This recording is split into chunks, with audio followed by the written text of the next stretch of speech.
La mano, por Guy de Maupassant. Todos estaban alrededor del señor Bermutier, juez de instrucción, que daba su opinión sobre el misterioso suceso de Saint-Cloud. Desde hacía un mes, aquel inexplicable crimen conmovía a París. Nadie entendía nada del asunto.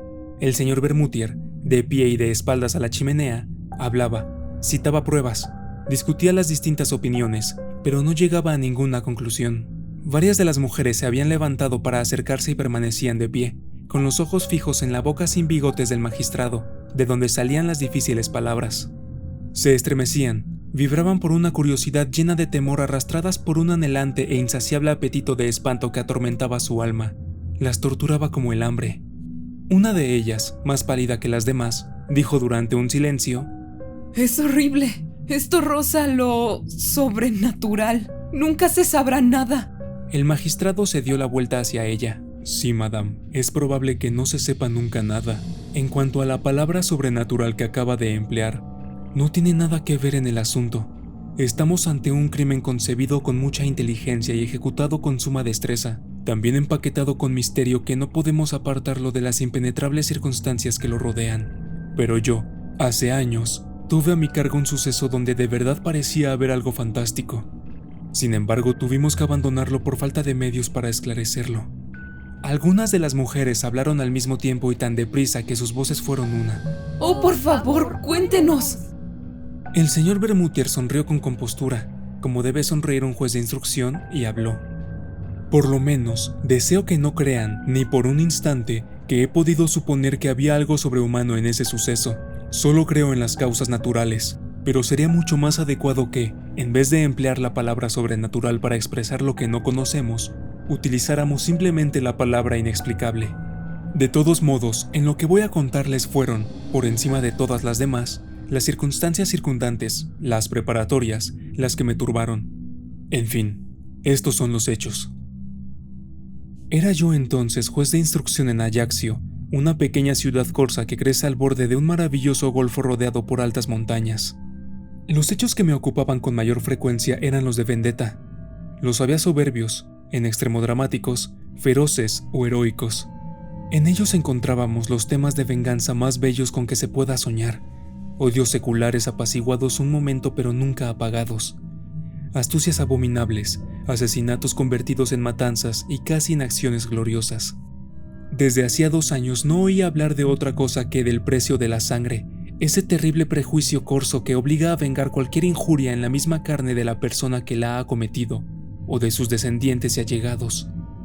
Me había tocado intervenir por ancianos, hijos o primos, todos degollados. Ya tenía mi propia cabeza llena de aquellas historias. Ahora bien, un día supe que un inglés acababa de alquilar por una cantidad de años un pequeño chalet que se levantaba en el fondo del golfo. Había traído con él a un criado francés contratado al pasar por Marsella.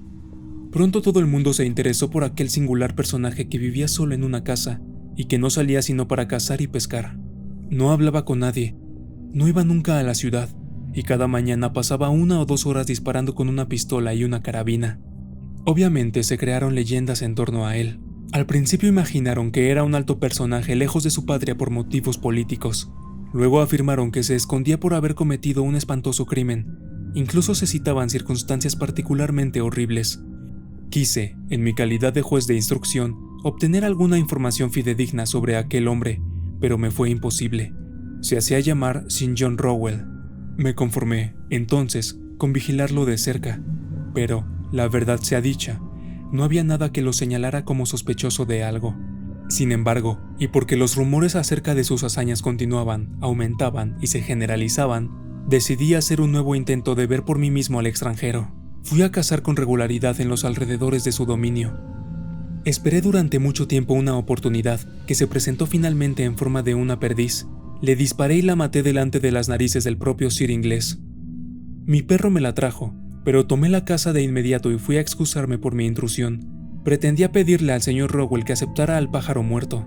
Era un hombre grande con pelo y barba rojos, muy alto y muy ancho, una especie de Hércules sereno y cortés. No tenía nada de la renombrada rigidez británica y me agradeció vivamente mi delicadeza en un francés con un acento de más allá de la Mancha. Al cabo de un mes habíamos charlado unas 5 o 6 veces. Finalmente, una noche, cuando pasaba por su puerta, lo vi en el jardín. Fumaba su pipa a horcajadas sobre una silla. Lo saludé y me invitó a entrar a tomar una cerveza. No fue necesario que me lo repitiera. Me recibió con toda la puntillosa cortesía inglesa. Habló con elogios de Francia, de Córcega, y declaró que le gustaba mucho este país y esta costa. Entonces, con grandes precauciones y como si fuera el resultado de un interés repentino, le hice unas preguntas sobre su vida y sus proyectos. Contestó sin prisas. Me contó que había viajado mucho por África, la India y América. Añadió, con una risa, tuve muchas aventuras, oh yes.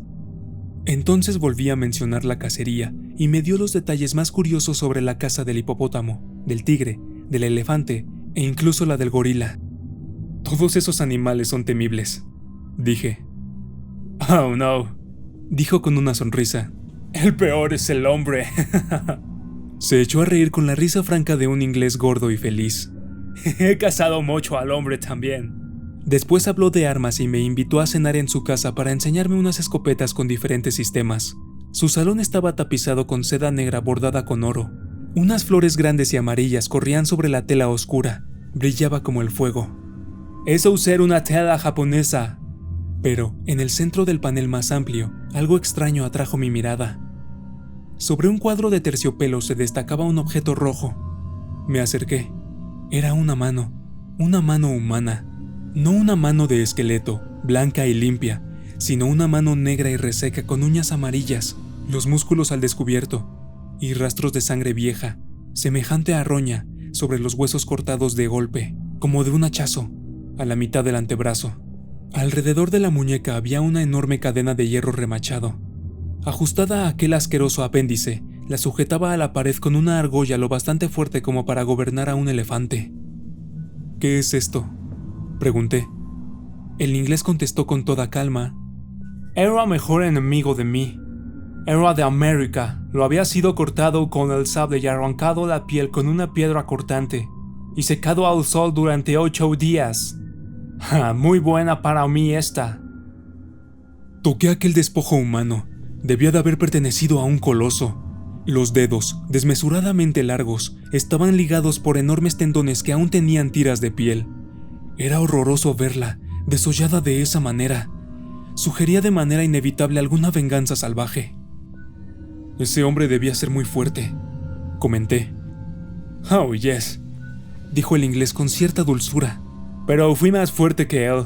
Yo había puesto esta cadena para sujetarle. Creí que bromeaba. Ahora esta cadena es completamente inútil, dije. La mano no se va a escapar. Sir John Rowell respondió con tono serio.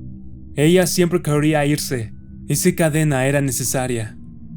Con una ojeada rápida escudriñé su cara preguntándome, ¿estará loco o será un bromista pesado? Pero su rostro permanecía impenetrable, tranquilo y benévolo. Cambié de tema de conversación y admiré las escopetas. Noté, sin embargo, que había 3 revólveres cargados sobre unos muebles, como si el hombre viviera con el temor constante de un ataque. Volví varias veces a su casa. Después dejé de visitarlo. La gente se había acostumbrado a su presencia. Ya no le molestaba a nadie. Transcurrió un año entero. Una mañana, hacia finales de noviembre, mi criado me despertó con la noticia de que Sir John Rowell había sido asesinado durante la noche. Media hora más tarde entraba en casa del inglés con el comisionado de la policía y el capitán de la gendarmería. Su criado, enloquecido y desesperado, lloraba delante de la puerta. Primero sospeché de ese hombre, pero era inocente. Nunca pudimos encontrar al culpable. Cuando entré en el salón de Sir John distinguí su cadáver extendido sobre el piso, boca arriba, en el centro del cuarto. Tenía el chaleco desgarrado, una manga arrancada colgaba a un costado. Todo indicaba que había tenido lugar una lucha terrible. El inglés había muerto estrangulado. Su rostro negro e hinchado, realmente pavoroso, expresaba un espanto abominable. Por otro lado, tenía algo entre los dientes apretados. Su cuello estaba cubierto de sangre, con 5 agujeros que parecían haber sido hechos con puntas de hierro. El forense se nos unió al rato, examinó durante mucho tiempo las huellas en la carne y dijo estas extrañas palabras. Parece que le hubiera estrangulado un esqueleto. Un escalofrío me recorrió la espalda y eché una mirada hacia la pared, hacia el lugar donde antes había visto la horrible mano despellejada. Ya no estaba allí.